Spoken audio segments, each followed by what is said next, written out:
अरे इतनी देर कहाँ लगा दी? अरे उस पर नजर रख रहा था, वो दवाई ववाई खा के सो गई है, अब हम अपना काम आराम से कर सकते हैं। हाँ चल चल चल।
नमस्कार, मैं हूं रानी चैटर्जी और आप लोगों का स्वागत करती हूं क्राइम चक्र के नए एपिसोड में एक नई कहानी के साथ।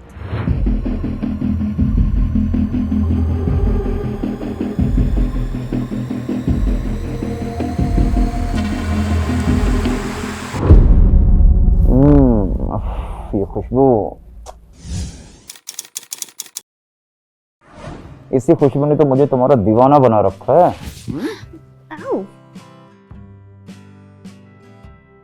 छोड़िए ना, दर्द हो रहा है। अच्छा, दर्द हो रहा है? प्यार में थोड़ा दर्द सहना भी चाहिए। After all I am your husband, है कि नहीं? इतना तो हक बनता मेरा तुम पे। प्यार आराम से भी हो सकता है। मुझसे नहीं होता प्यार आराम से। कि जब भी तुम्हें देखता हूँ दिल करता है तुम्हें खा जाऊं। सासू माँ और ससुर जी के लिए नाश्ता बनाना है, लेट हो रहा है। अरे वो दोनों गए हैं मंदिर, आने में उन्हें टाइम लगेगा। उनके नाश्ते से पहले मैं अपना नाश्ता तो कर लूं।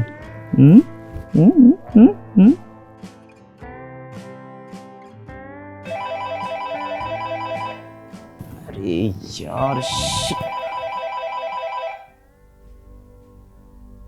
हेलो, हाँ अच्छा आज ही? ठीक है, बस निकलता हूँ मैं, निकल रहा हूँ, थोड़ी देर में निकल रहा हूँ। चलो ओके। कौन था? अरे वो कुछ नहीं, वो मेरा प्रॉपर्टी डीलर वाला दोस्त, वो इस प्रॉपर्टी की डील करने के लिए जाना है मुझे।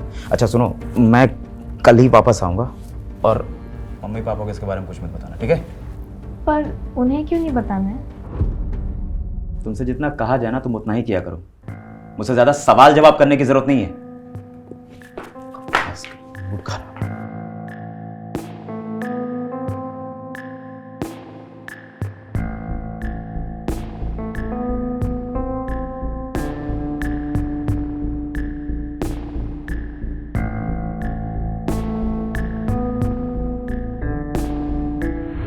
औरतों का जीवन अक्सर अपने पति और ससुराल वालों की सेवा में ही निकलता है, पर अगर एक औरत को ऐसा पति मिले जो उसे बस इस्तेमाल करने की चीज समझे, तो उस औरत के दिल पे क्या बीतती होगी, ये हमें समझना चाहिए। सरिता अपने पति के लिए एक आदर्श पत्नी थी, पर क्या रोहित भी उसके लिए एक आदर्श पति था?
हेलो।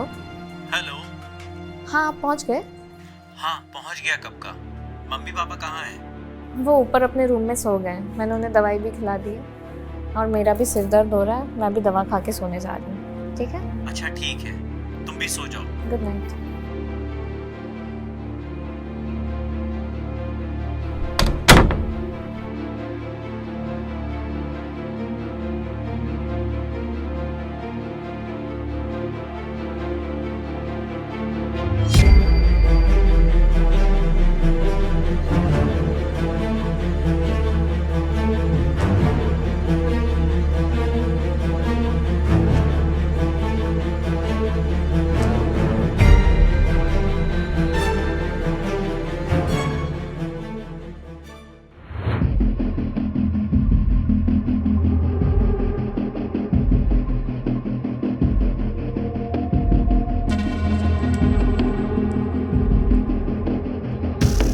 इतनी देर कहाँ लगा दी? अरे उस पे नजर रख रहा था। वो दवाई ववाई खा के सो गई है। अब हम अपना काम आराम से कर सकते हैं। हाँ, चल चल चल।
कौन हो तुम लोग? कौन हो? पास आने तो खोपड़ी तोड़ दूंगा।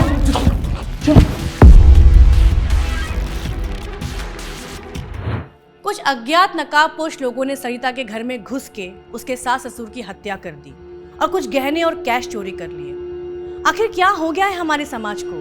लूटपाट, खून खराबा, ये सब जैसे आम बातें हो गई हैं। जब अखबार उठाओ तो कोई ना कोई दिल दहला देने वाली खबर हमें देखने को मिलती है। क्या सरिता के सास ससुर को सिर्फ लूट के लिए मारा गया या इसके पीछे कोई और वजह थी? मम्मी, पापा, सरिता, क्या हुआ? क्या मम्मी पापा को? सब ठीक है ना? कहाँ है? अरे बोलो। आप ही रोहित जी है? हाँ। रोहित जी, हमें आपके मम्मी पापा की डेथ का बहुत अफसोस है। नहीं, क्या बोल रहे? नहीं कुछ। देखिए, हमने उनकी डेड बॉडीज को पोस्टमार्टम के लिए भेज दिया। नहीं हो सकता।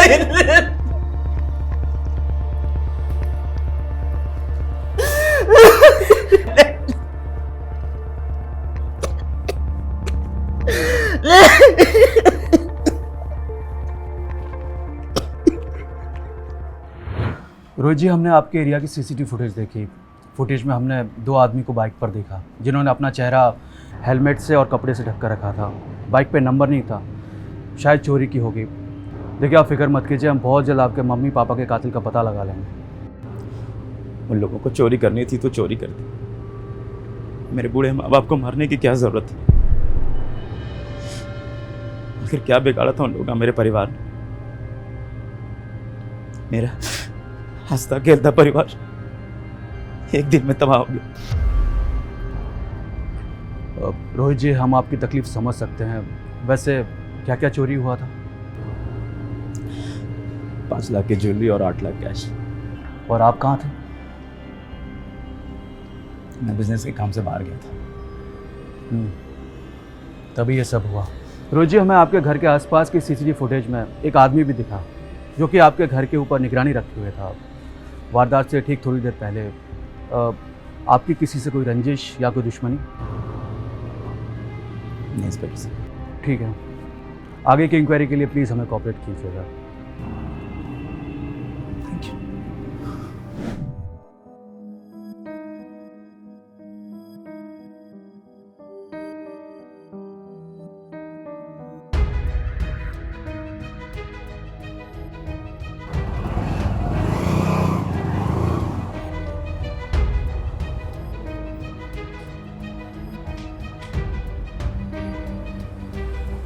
वो कौन था? वो प्रॉपर्टी डीलर था, मेरा दोस्त राघव, जिसके साथ प्रॉपर्टी डील करने गया था मैं। घर में इतना सब हो गया और आपको अभी भी प्रॉपर्टी की पड़ी है? अच्छा सुनिए, पुलिस का कॉल आया था, उन्हें कुछ पूछताछ करनी है, इसलिए वो लोग घर आ रहे हैं। ठीक है, तुम देख लेना, मुझे प्रॉपर्टी से रिलेटेड कुछ काम है। अच्छा सुनो, ये पुलिस वाले को प्रॉपर्टी डीलिंग की कोई बात मत बताना। मैंने कहा है मैं बिजनेस सिलसिले में बाहर गया था, ठीक है?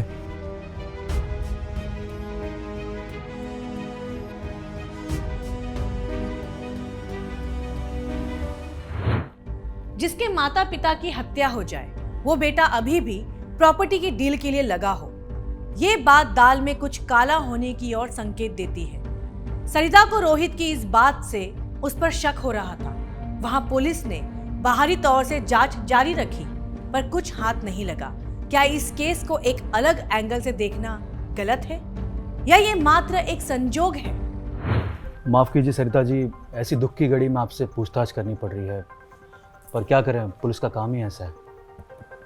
आप बस जल्द से जल्द उन कातिलों को ढूंढ लीजिए सर। आप चिंता मत करिए, हम जल्द ही खूनी को पकड़ लेंगे। आप सिर्फ इतना बताइए कि उस रात क्या हुआ था। मैं नींद की गोली खाकर सोई हुई थी। अचानक मुझे चीखने की आवाज़ सुनाई दी। जब मैं हॉल में आई तो देखा 2 लोग हाथ में बैग और रॉड लिए भाग रहे थे। मैं डर गई। उनमें से एक ने मुझे धमकी दी और वो दोनों निकल गए। मैं दौड़ के ऊपर गई तो मैंने देखा मेरे सास ससुर खून में लटपट हैं। आपको क्या लगता है ये सिर्फ चोरी का केस है या आपके परिवार की किसी से कोई दुश्मनी?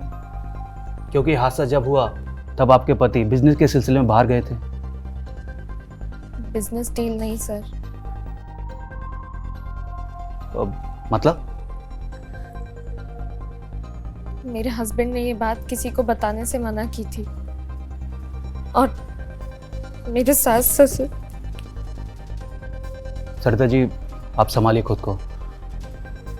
दरअसल रोहित ये घर बेचना चाहते थे और इसी डील के सिलसिले में वो अपने दोस्त राघव के साथ उस रात गए थे और मेरे सास ससुर के साथ। ठीक है, फिलहाल हम चलते हैं। अगर ज़रूरत पड़ी तो आपसे फिर से कांटेक्ट करेंगे।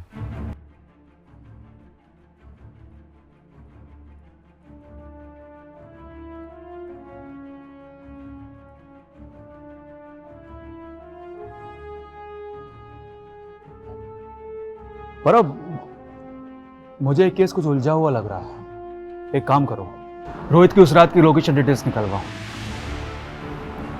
फिलहाल इनके घर की तलाशी लेते हैं और ये राघव, उससे भी पूछताछ करनी होगी। Okay sir. चलो। हाँ, नो वरीज।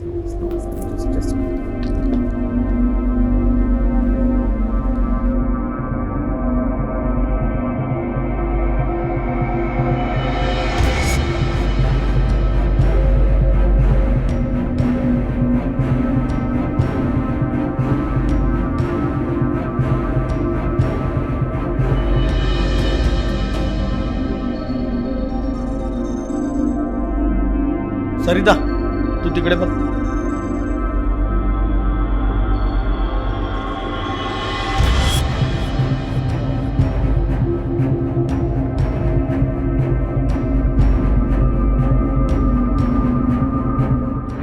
राघव कुछ दिनों के लिए कहीं बाहर गया था, इसलिए पुलिस के हाथों नहीं लग पाया। आखिर रोहित के दिमाग में क्या चल रहा था क्या सच में रोहित ने अपने माँ बाप का खून करवाया होगा? वो कहते हैं ना, जड़ जोरू और जमीन ये इंसान से कुछ भी करवा सकती है। यहाँ तो मामला प्रॉपर्टी का था। क्या रोहित के अपने माँ बाप से अच्छे संबंध नहीं थे?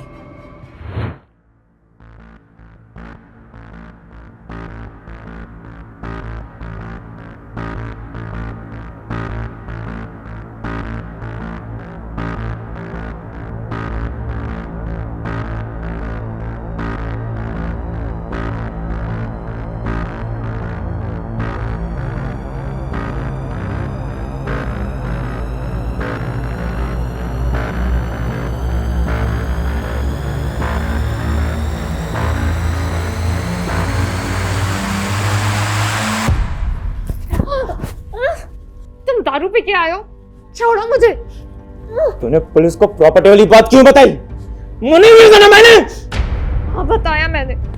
यहाँ इतना सब कुछ हो गया और तुम्हें अभी भी प्रॉपर्टी की पड़ी? पुलिस मेरे दोस्त राघव को कुत्तों की तरह खोद रही है। तू नहीं बताएगा कुछ? क्या बताया? छोड़ो मुझे।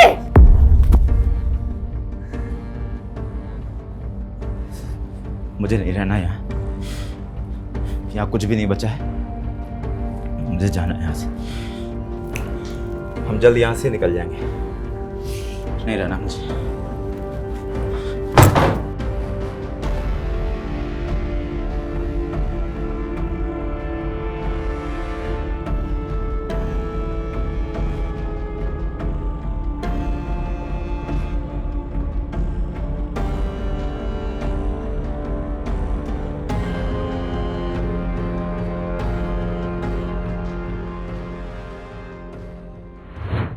रोहित का बर्ताव सरिता के लिए बहुत खतरनाक सा होता जा रहा था।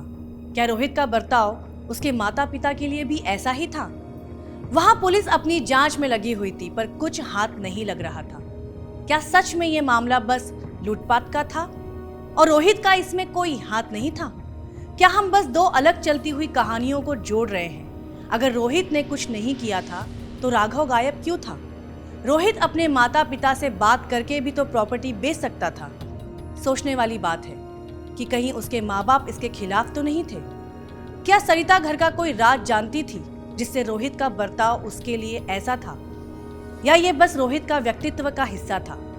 आइए आगे देखते हैं। सर, रोहित की लोकेशन डिटेल्स आ गई है। उस रात वो यहाँ नहीं था, लेकिन सर क्या लेकिन? सर हमारे एक कांस्टेबल को रोहित के घर से एक सिम कार्ड मिला था। मैंने डिटेल्स मंगवाई है, वो आती ही होगी। और सर ये राघव हमारे कस्टडी में है।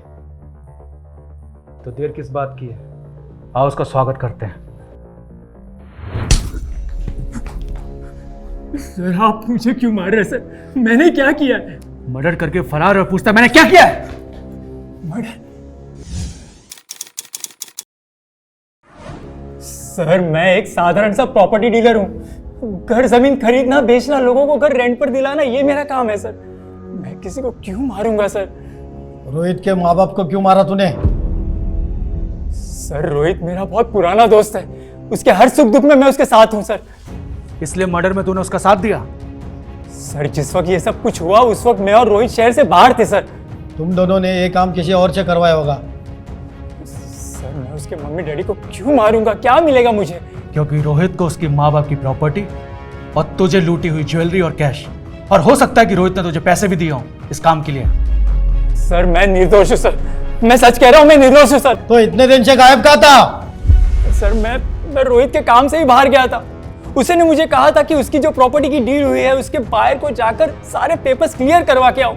और क्योंकि ये प्रॉपर्टी उसके पेरेंट्स के नाम पे थी, इसलिए सारे ट्रांसफर के पेपर्स भी मैंने क्लियर करवा लिए थे सर। बस उसी के काम के लिए बाहर गया था और वो बाहर शहर से बाहर रहता है सर, इसलिए मुझे वहाँ जाना पड़ा। हाँ काम थोड़ा ज़्यादा था इसलिए मुझे ज़्यादा वक्त लग गया बस। और रोहित ये प्रॉपर्टी क्यों बेचना चाहता था? पता नहीं सर, उसके मम्मी डैडी ने भी मुझे प्रॉपर्टी के लिए फ़ोन किया था। हाँ वो लोग गांव में शिफ्ट होना चाहते थे प्रॉपर्टी बेचकर, लेकिन रोहित इससे अग्री नहीं करता था। वो दूसरे शहर में शिफ्ट होना चाहता था अपने बिजनेस खोलने के लिए। इसका मतलब इस मर्डर के पीछे रोहित का हाथ है? बता नहीं पाऊंगा सर। रोहित कभी किसी को कुछ बताता नहीं था। हाँ वो अपने पेरेंट्स के प्रॉपर्टी को लेकर नाखुश जरूर था। बाहर आओ।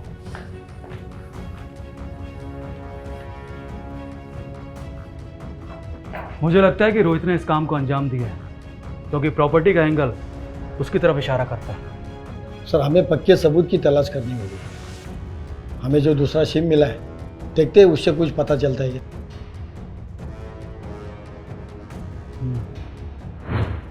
पुलिस के पास ये केस सॉल्व करने के लिए कोई पुख्ता सबूत नहीं थे। अगर ये मामला लूटपाट का ही था तो ये रोहित के अपने माँ बाप से डिस्प्यूट दूसरी ओर इशारा क्यों कर रहे थे? क्या हम सच में ऐसे समाज में जी रहे हैं जहाँ एक बच्चा अपने माँ बाप को उनकी ही जिंदगी भर की कमाई को हथियाने के लिए मरवा दे? वैसे है तो ये कलयुग, कुछ कहा नहीं जा सकता। जैन सर। सर तो उस सिम की डिटेल्स आ गई। आपका शक सही था सर, ये लूटपाट का मामला नहीं था।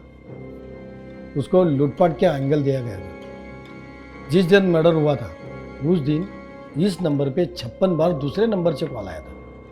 उसकी डिटेल्स भी मैंने मंगवाई है सर। उसका भी करंट लोकेशन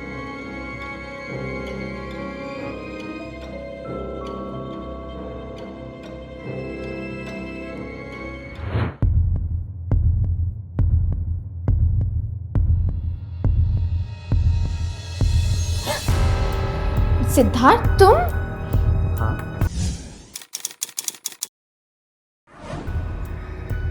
तुमसे मिलने का मन कर रहा था।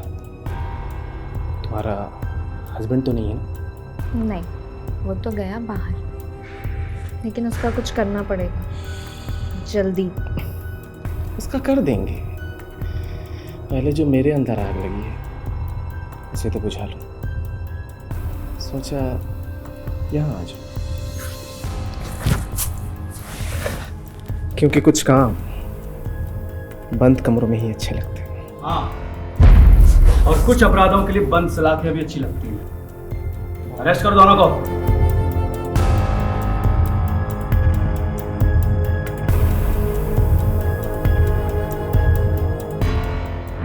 पुलिस ने जो सिम की डिटेल्स निकलवाई थी उसमें मर्डर के लिए उस दिन 56 बार सरिता और सिद्धार्थ ने बात की थी। क्या यह अपराध के पीछे सरिता का हाथ है? आखिर कौन है ये?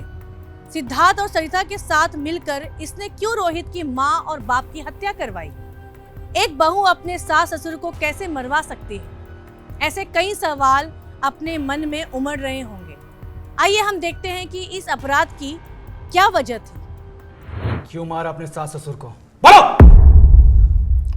सर ये काम मैंने अपने दोस्त लोकेश के साथ मिलकर किया था। सरिता के कहने पर। हम दोनों बहुत पहले से एक दूसरे से प्यार करते हैं सर। अपने पति से चुप के दूसरे मर्द के साथ संबंध रखती हो और सास ससुर को मार के पति के ऊपर डालती हो। सर रोहित को मेरे और सिद्धार्थ के बारे में सब कुछ पहले से ही पता था। यहाँ तक कि मेरे सास ससुर को भी हमारे बारे में सब पता था।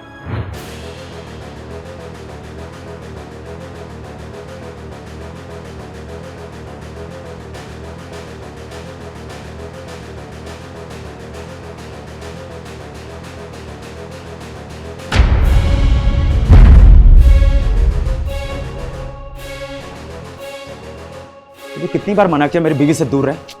समझ में आई तेरे को बात? हाँ? मेरे माँ बाप ने तुम लोगों को कितनी बार समझाया, लेकिन तुम लोगों की रंगरलियां खत्म नहीं हो रही।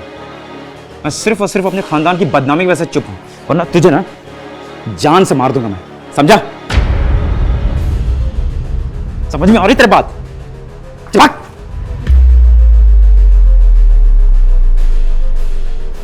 और तुम समझ में नहीं आ रही तुम्हें बात? हाँ? नहीं समझ में आ रही? तो मानोगे नहीं ऐसे।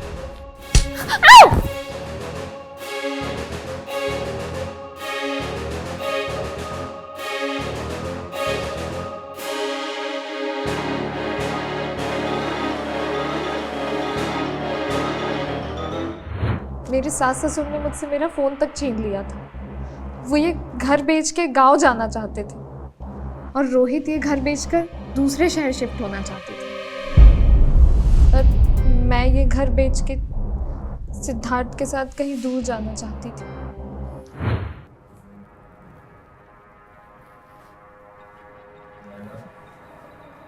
क्या हो गया? तुम मूड में नहीं हो? तुम यहाँ मूड बनाओ और वहाँ मेरे सास ससुर ने मेरा जीना हराम कर रखा है। तो इसमें मैं क्या करूं? मार दो मेरे सास ससुर को।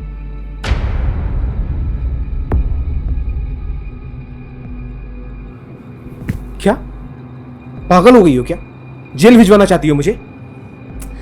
मैं नहीं जानती, तुम कुछ तो करो। इससे होगा भी क्या? तुम्हारा हस्बैंड है, उसे भी मारना पड़ेगा।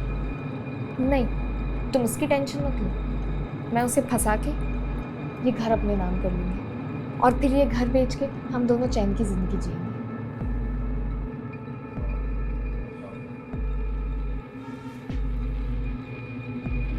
सरिता ने सिद्धार्थ को अपने सास ससुर को मारने के लिए मना लिया। दोनों ने मिलकर ये प्लान किया कि सास ससुर को रास्ते से हटा के सरिता रोहित को फंसा के रोहित की फैमिली की प्रॉपर्टी को बेचकर सिद्धार्थ के साथ अपनी जिंदगी बिताएगी।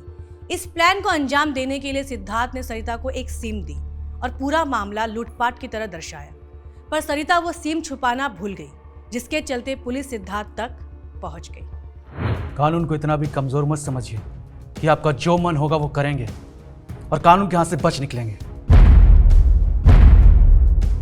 अब जेल की हवा खाने को तैयार हो जाओ तुम दोनों।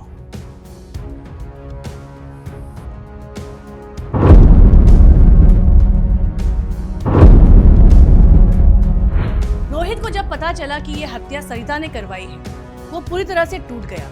पुलिस ने जल्द ही सिद्धार्थ के दूसरे साथी को भी पकड़ लिया। तो ये था इस कहानी का अंत। मैं रानी चैटर्जी लेती हूँ आप लोगों से विदा। फिर मिलते हैं क्राइम चक्र के नए एपिसोड में एक नई कहानी के साथ। सतर्क रहिए, सुरक्षित रहिए। जय हिंद।